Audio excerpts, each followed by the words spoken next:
This time the 39th Amendment of the Constitution Neutrality Bill, first stage, and I call on Deputies Paul Murphy or Richard Boyd-Barrett or Gina Kenny. I think the two of us are sharing. All right, okay. 2.5 each.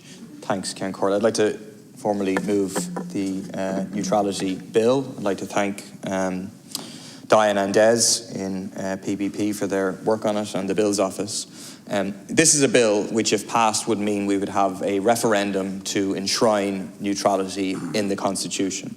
What that's defined as is that Ireland is a neutral state, that it will not join any military alliances. It says that Ireland could only participate in armed conflict in circumstances where it's under attack or invasion and with the vote of it all. And it says very clearly that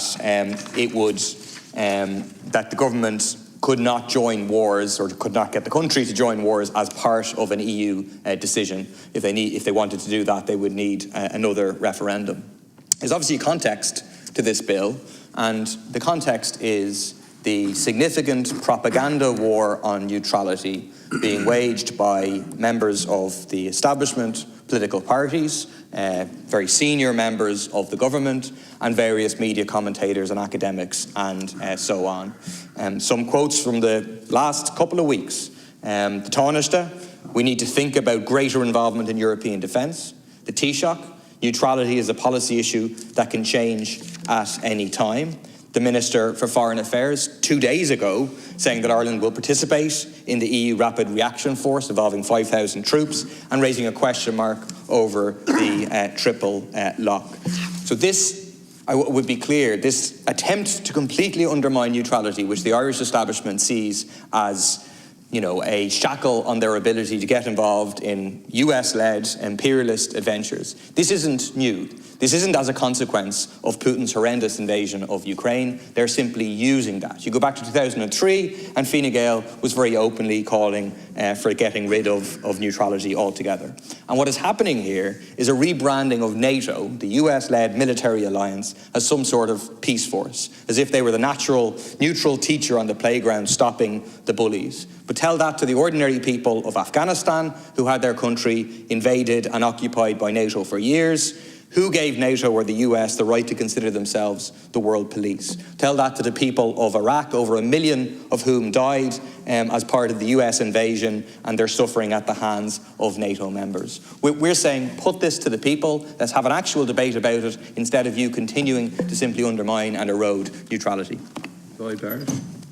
Yeah, we believe the time is right and appropriate, and that's what this bill is doing, to have a referendum to let the people of this country make a decision. Do we want to put our traditional military neutrality, which this and successive governments have tried to undermine, into the Constitution so that it is absolutely guaranteed and secured, and that we stop the very concerted push by successive governments to align us with the NATO military alliance, dominated by major imperial powers, the United States, UK, France and Germany and so on.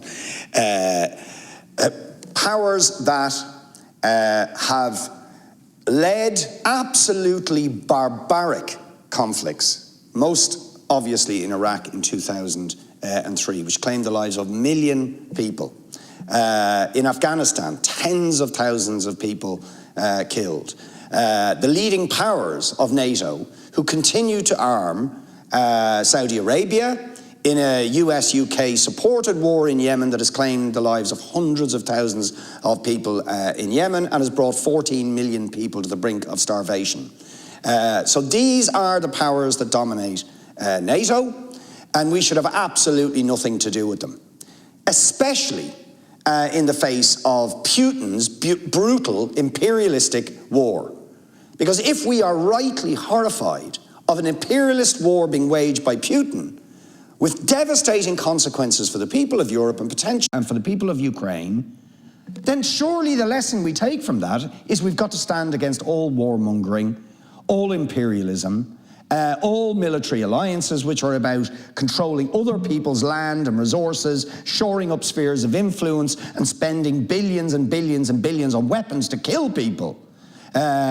surely this is the most important time to reassert our neutrality. And that does not mean being indifferent.